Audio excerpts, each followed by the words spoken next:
to go to Painesville, Ohio for a probation violation hearing. 3 years earlier, 40-year-old Brian Coaches was convicted of aggravated drug trafficking and possession of cocaine.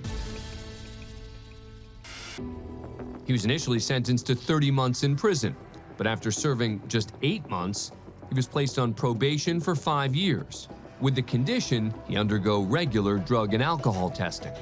But when Coaches overdosed after taking a pill laced with fentanyl and then admitted to using methamphetamine, he was taken back into custody. Today, he appears before Judge John O'Donnell to see if his probation will be revoked.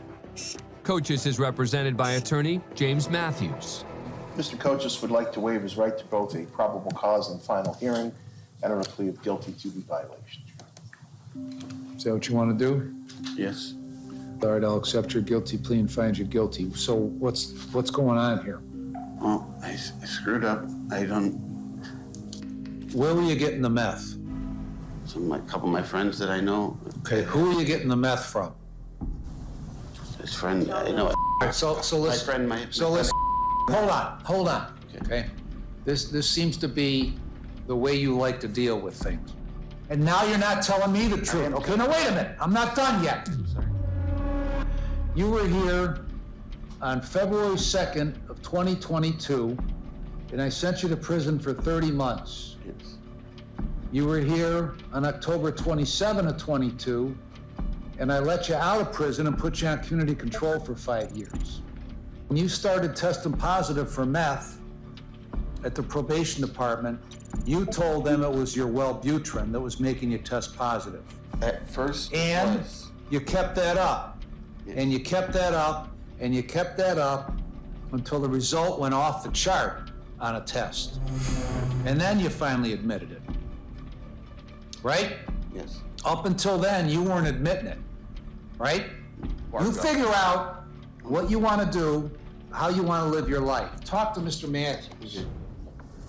After a brief recess, Coaches tries to explain his overdose. But that pill, I had never taken another pill that I don't know what it is. Again, that was. Why'd you take it? That was horrible. Like, I thought it was just a regular Percocet, and my back was kind of hurting. I was like, I know I shouldn't have done it, but that was the worst thing I've ever been through. Whose pill was that? This girl I met on Facebook dating. Okay, and you just decided to take, would she give you a pill? She left it there. She was at my house, and then she left, and then I noticed it was sitting there, and I don't even know why it was left. Like, she must have forgot it or something, or fell out of her purse or something. You ever hear of fentanyl showing up in otherwise what is purported to be prescription medication like that? Yeah, I've heard of that. You've heard of before. that, but you took it anyway.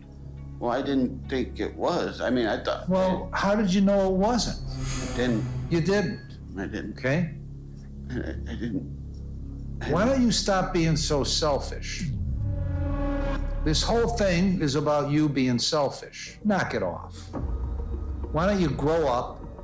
You're either gonna stop acting like a selfish brat, or you're gonna be dead again from the next thing. You can shake your head no, but you're sitting here. I sent you to prison, I let you out, and you're sitting here again.